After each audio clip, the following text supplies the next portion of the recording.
2019 horoscope. Well, Geminis, gorgeous Geminis, you've got a fairly lucky year in some respects, especially in regards to marriage and partnerships, and even if you're thinking about starting a small business. So I'll quickly go through your houses, what I've worked out for the year, and let you know what's going to happen. Firstly, most of the year up until December 3rd, you have Jupiter in your 7th house of marriage and partnership. Now, Jupiter's the type of planet that loves everything larger than life. So this is going to mean increased energy in your relationship sector. So if you have a committed relationship, you might find that deepens in 2019.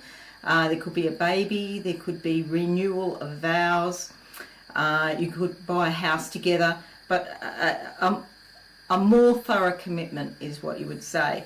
If you're single, you're likely to be meeting lots of potential partners, and this goes through all of the year up until December 3rd.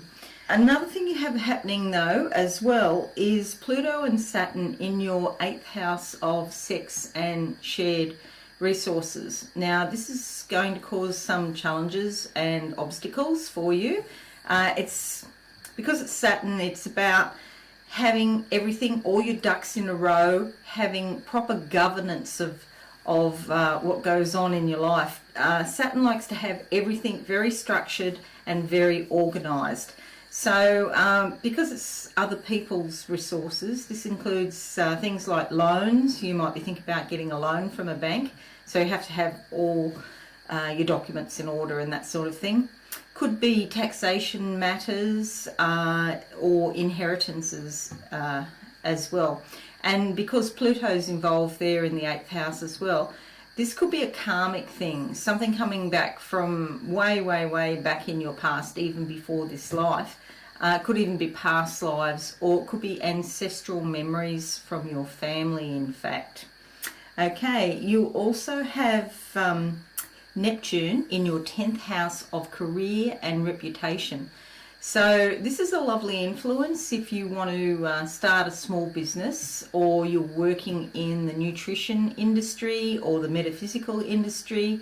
You might become very interested in your work if it's related to like astrology or yoga or well-being, counselling, coaching, that kind of thing. It's a very good influence for that. You do need to be cautious, however, because sometimes we can get confused very easily with Neptune, especially if you're dealing with money. Anything logical or analytical, that Neptunian kind of energy, that aura of the ocean, everything becomes a little bit more fuzzy, and so it can be difficult to think clearly. Okay, so that's one proviso there. You have, after March 7, you have Uranus going into your 12th house. So Uranus gives surprises, and they're often unexpected. They can be, sometimes they can be wonderful surprises. You might not be anticipating something, and then like a bolt out of the blue, you could win a prize or something like that. And sometimes they can be shocking, you know, and Uranus is associated with electricity, the internet, technology, so you could have some surprises around those sorts of things. Now, it goes into your 12th house after March 7, but before that it's in your 11th house of friends and siblings and local area. So you might get news from your friends or something about your friends or your brothers or sisters that is surprising, okay? Also in your local community. So there's things going on nearby your home that you didn't anticipate.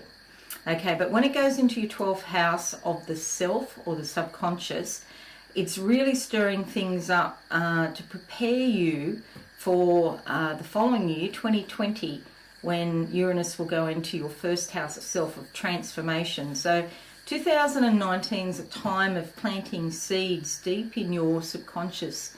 And if you follow your dreams, you might have some very vivid dreams, or if you've got any psychic ability at all, you'll find very surprising things coming out of your subconscious. So just hang on to your hats for that.